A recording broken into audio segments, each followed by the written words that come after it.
جادو کرنے والے اکثر لوگ کون ہوتے ہیں؟ ہمارے پاس دن بھر ہزاروں SMS آتے ہیں، ہزاروں مسائل آتے ہیں، لیکن جب چیک کیا جاتا ہے تو میں آپ کو بتاتا ہوں اکثر جادو کرانے والے خاندان کے اندر، دوست کے اندر لوگ ہوتے ہیں۔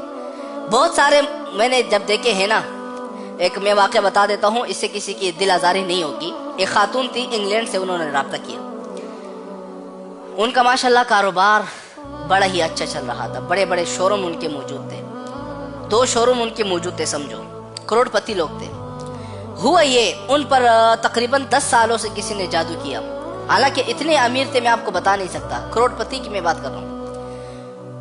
اچھا، جادو کرانے والے کون تھے؟ اس خاتون کا جو شوہر ہے نا، اس کی بہن نے ان پر جادو کیا۔ کسی عامل کے پاس گئی، وہ کچھ کھلایا پلایا اور کچھ تعویذ جو ہے ان کے دکان پر رکھ دیا۔ سارا کاروبار دن بدن پیچھے آتا گیا، کروڑ پتی سے لکھ پتی سے پیسے ختم۔ اور ایسی نوبت آ گئی کہ آج وہ کیا ہے، ایک کرائے کے مکان پہ رہ رہے ہیں، اس نوبت تک آ گئے۔ لیکن الحمدللہ جب انہوں نے رابطہ کیا اور الحمدللہ ہم نے کچھ وظائف بتائے، آپ اندازہ لگائیں صرف 2 مہینوں کے اندر ان کے اوپر لون بھی موجود تھا، وہ لون ختم ہو چکا، ان کے اوپر قرضے تھے، وہ ختم ہو چکے، اب وہ بالکل صحیح حالت میں ایک نارمل زندگی گزار رہے ہیں۔ اب یہ کیسے ہوا؟ کیونکہ وہ جادو ختم ہو چکا۔ میں ان رشتہ داروں سے بھی کہتا ہوں کہ خدا کے واسطے کسی پر جادو کرانے کی ضرورت نہیں ہے۔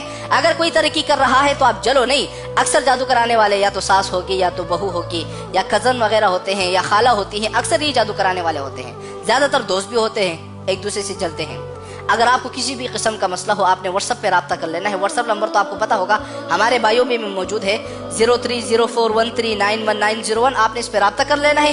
انشاءاللہ جس قسم کا بھی جادو ہو، چاہے وہ جتنا پرانا ہو، 10 سالوں سے 20 سالوں سے، ہر قسم کا جادو انشاءاللہ رب کی ذات سے امید ہے 25 دنوں میں ختم ہو جائے گا۔